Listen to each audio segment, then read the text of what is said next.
En el caso de la carne vacuna, de acuerdo al informe que ustedes publicaron, se detalla en ese documento cómo participa cada eslabón de la cadena en el ingreso que se genera y hay una participación importante de los impuestos en el precio de la carne. Sí, tal cual. Nosotros lo que tratamos de hacer es mirar el precio final y ver cómo participa cada uno de los eslabones o cada uno de los conceptos. En el caso de la carne, del precio final promedio de marzo, el 29,9, el 28,9% era en impuestos. Ujú. 29% del ingreso o de lo que paga el consumidor del ingreso a la cadena de la carne son impuestos. ¿Y los demás eslabones en cuánto participa la industria, el engordador y el criador?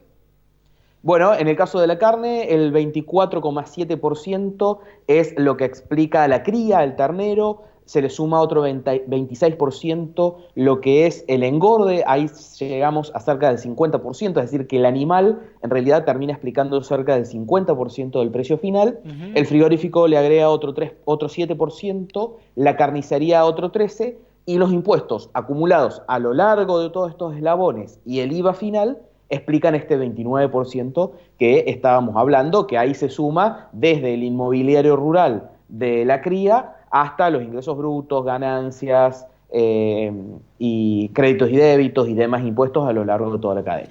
O sea que el Estado, que no es el que produce, es el que se lleva la parte más importante del ingreso de la cadena de la carne vacuna. Bueno, eso es una de las cosas que resulta más llamativas, donde mirándolos como eslabón, cría, engorde, frigorífico, carnicería, Estado, el Estado es el que más participación tiene. Bien, ¿y cómo considerás a la participación de los demás eslabones? ¿Qué pasó por caso con la industria frigorífica y con los sectores de la producción ganadera?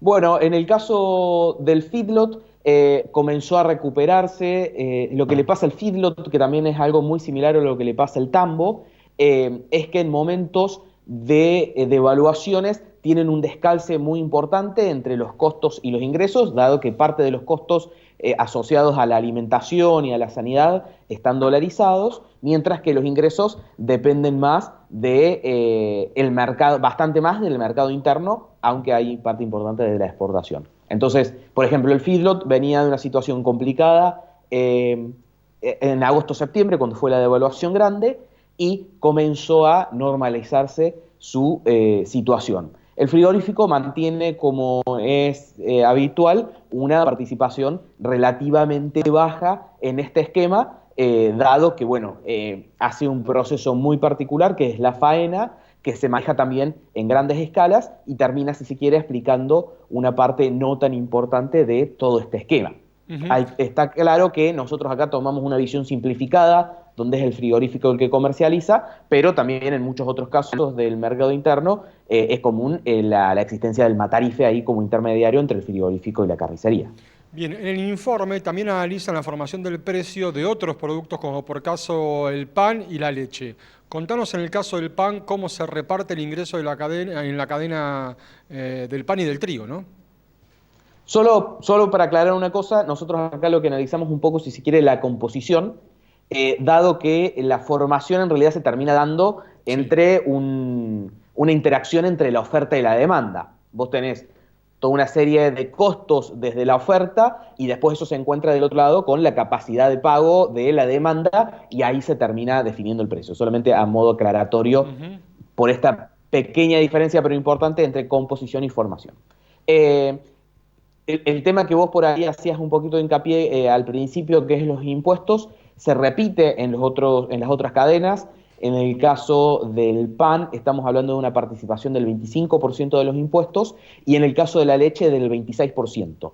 Estamos todos en torno a esto, entre un cuarto y un tercio del precio es lo que explica los impuestos. En el caso del pan y la leche, recordemos que en el último trimestre del 2019 el IVA se le redujo a cero para estos productos. Y cuando lo medimos, por lo tanto, en la medición anterior, que fue de septiembre, los impuestos representaban alrededor de un 17%, es decir, unos casi 10 puntos menos de lo que representan hoy.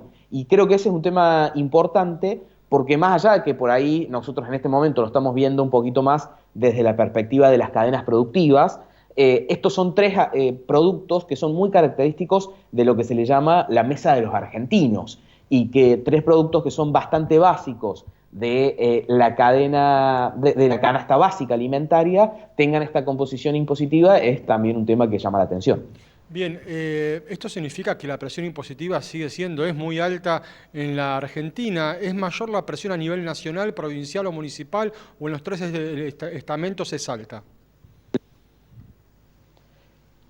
La principal participación son de impuestos nacionales, de los cuales parte son coparticipables, digamos. Acá la mayor importancia está puesta, o la mayor participación está puesta en impuestos a las ganancias, IVA y créditos y débitos bancarios. Esos son los tres impuestos de mayor participación, aunque, por ejemplo, los ingresos brutos también juegan, porque van acumulándose a lo largo de la cadena, si bien hay varias provincias como Córdoba, Santa Fe, donde los sectores primarios no pagan ingresos brutos y eso evita parte de esta acumulación, pero bueno, no se repite necesariamente lo mismo en algunas provincias como Buenos Aires. Después está, por ejemplo, el impuesto inmobiliario rural, que uno supondría que hacia el final de todas estas cadenas tiene una participación menor de la que realmente termina teniendo, que termina siendo no tan significativa como los impuestos nacionales, pero termina influyendo. Y después también las tasas viales, que son básicamente los únicos impuestos municipales a la parte más de primaria, y después tenés los impuestos municipales, sí, a la parte industrial y a la parte de comercio, que son los típicos impuestos de tasas de comercio e industria que hay en los niveles municipales. Bien, todo esto da cuenta de que el Estado retiene una parte importante del ingreso a un sector que lo podría invertir en mayor producción y trabajo, y a cambio el Estado no da el servicio que corresponde, ¿no? Porque por caso sobran las quejas de productores que hablan de caminos rurales en mal estado, solo por dar un ejemplo, ¿no? Bueno, ahí tenemos varias cosas. Una, la que vos te referís, que es cuánto de todo este aporte vuelve, no solo para el sector productivo, sino para la sociedad en general, como pueden ser los caminos rurales, que además hay una tasa específica para ese destino en algunas provincias, no en todas. Y después también la otra cuestión es la competitividad.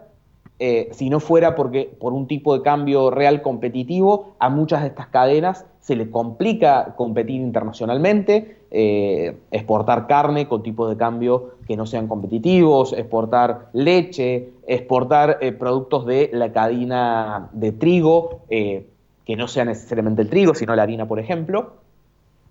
O sea, afectan la competitividad en ese sentido.